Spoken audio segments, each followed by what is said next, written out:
Olá pessoal, tudo bem? Esse vídeo aqui é especial para você que ocupa um cargo de chefia. Para você que tem um cargo no seu trabalho, na sua empresa, seja onde for, que você é obrigado a chefiar pessoas. Ou para você que é pai, mãe, educador, educadora, que tem que lidar com crianças, jovens, adolescentes, adultos, seja como for. Esse vídeo é especial para isso. Eu quero falar exatamente a minha visão de como é a maneira correta de você liderar para que você tenha paz e principalmente excelentes resultados, certo? Isso se baseia nos princípios antiquíssimos, os princípios, sabe, universais de como você lida com gente. Tem muita gente que fala assim para mim, nossa, lidar com pessoas é difícil, hein? Eu vi seu curso, a fina arte de lidar com pessoas. Eu falo, difícil? Não, é uma das melhores coisas do mundo, para quem gosta, para quem sabe, não é? Aliás, é importante que você saiba, a habilidade de lidar com pessoas é a habilidade mais valiosa do mundo. A gente ganha rios de dinheiro se a gente souber fazer isso, certo? Além de ter paz de espírito, usar influência, ter portas abertas e assim por diante. Agora, aqui especificamente, eu quero falar com você sobre alguns princípios que eles são mais importantes, mais potentes. Mas para isso eu tenho que te contar uma história real. Você já ouviu falar de Mahatma Gandhi, o líder espiritual da Índia, certo? Esse homem, ele ficou conhecido na história porque ele criou um movimento pacífico, sem armas, que libertou a Índia das garras da Inglaterra. Então é importante que você leia sobre isso. Mahatma Gandhi. Como ele foi um grande homem, era de se esperar, então, claro, que ele tivesse, que os filhos também fossem assim e que os netos fossem assim. Existe um princípio bíblico que diz assim, ó, pelos frutos conhecereis a árvore. E o filho de Gandhi se tornou um cara fantástico também, ele tinha filhos e ele era professor de uma universidade, ele foi escritor e um cara famoso. Ele morava, o filho do Gandhi morava no meio de um milharal, de uma fazenda a 80 quilômetros da cidade mais próxima, uma cidade grande. E era uma estrada de terra batida aquele tempo que ia da fazenda dele até a cidade. Acontece que ele tinha duas filhas e um filho, que eram netos do Mahatma Gandhi. E o filho tinha 17, 18 anos e adorava ir para a cidade, porque eles iam pouco para a cidade, né? Então na cidade tinha cinema, tinha sorvete e tal, você imagina. E um dia então, o pai do menino, o pai do jovem chegou para ele e disse, olha filho, amanhã nós vamos para a cidade de manhã e eu vou dar aulas na faculdade, vou fazer palestra lá e vou ficar lá o dia todo. Então vamos aproveitar, você vai comigo, você me deixa na faculdade e deixa o nosso carro no mecânico.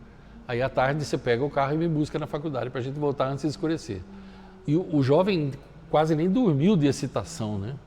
E aí no outro dia cedo foi, deixou o pai na faculdade, deixou o carro no mecânico e aí foi passear pela cidade. Sorvete e matinê de cinema e assim por diante, mas ele se entusiasmou. E o pai falou, filho, ó, o carro vai ficar pronto às 17, pega o carro e vem me buscar, porque eu quero chegar em casa ainda enquanto está claro. Ok? Ok. Só que o jovem se distraiu tanto no cinema e com todas as coisas que quando ele viu já era 18 horas.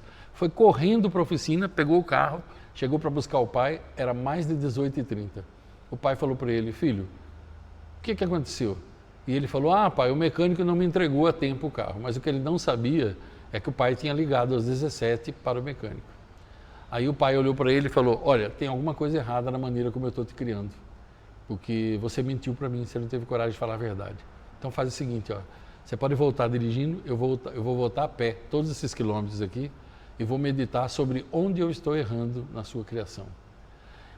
E esse jovem, depois na fase adulta, contou que a experiência foi tão dolorida para ele, porque ele amava o pai dele. Imagina ver o pai dele andar todos aqueles quilômetros por culpa dele, por ele ter mentido. Ele disse, anos depois ele disse, ele poderia ter me batido, ele poderia ter me castigado, gritado comigo, mas não. Ele fez algo muito pior e eu aprendi, depois daquele dia, nunca mais eu contei uma mentira para ele, nunca mais. Então veja, por que eu estou te contando essa história? Eis aí um exemplo que eu quero dizer para você, que eu sempre fiz, ensinei e faço até hoje na minha empresa, inclusive.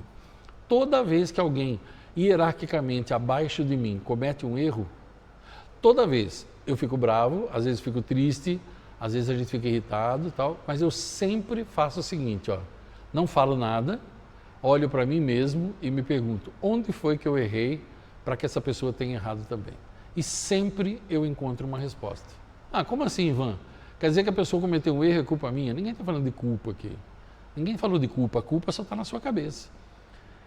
Eu vou dar um exemplo para você. Quando uma pessoa que trabalha comigo na minha equipe, ela erra em alguma coisa, por exemplo, fez um negócio errado, eu pedi de um jeito, fez de outro, perdeu-se um tempo danado, tal, em cima daquilo.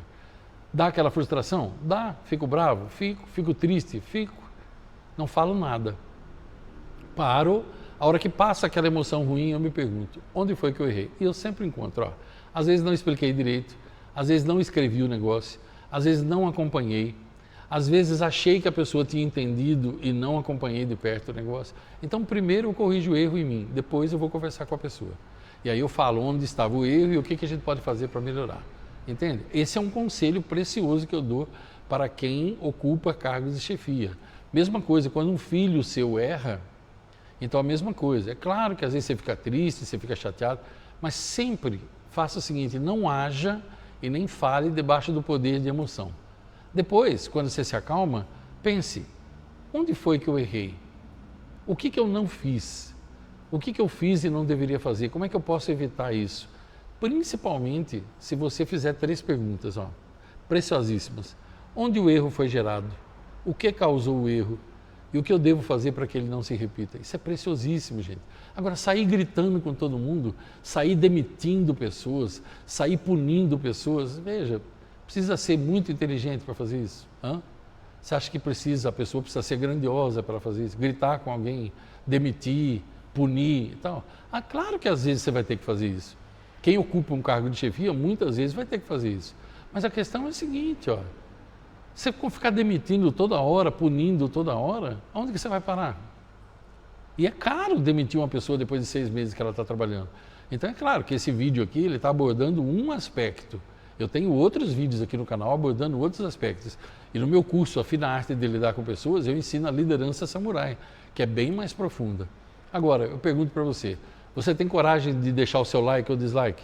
Você tem coragem de comentar para mim o que você acha de tudo isso? Você tem coragem de comentar para mim se você ocupa algum cargo de chefia e o que você achou disso que eu ensinei?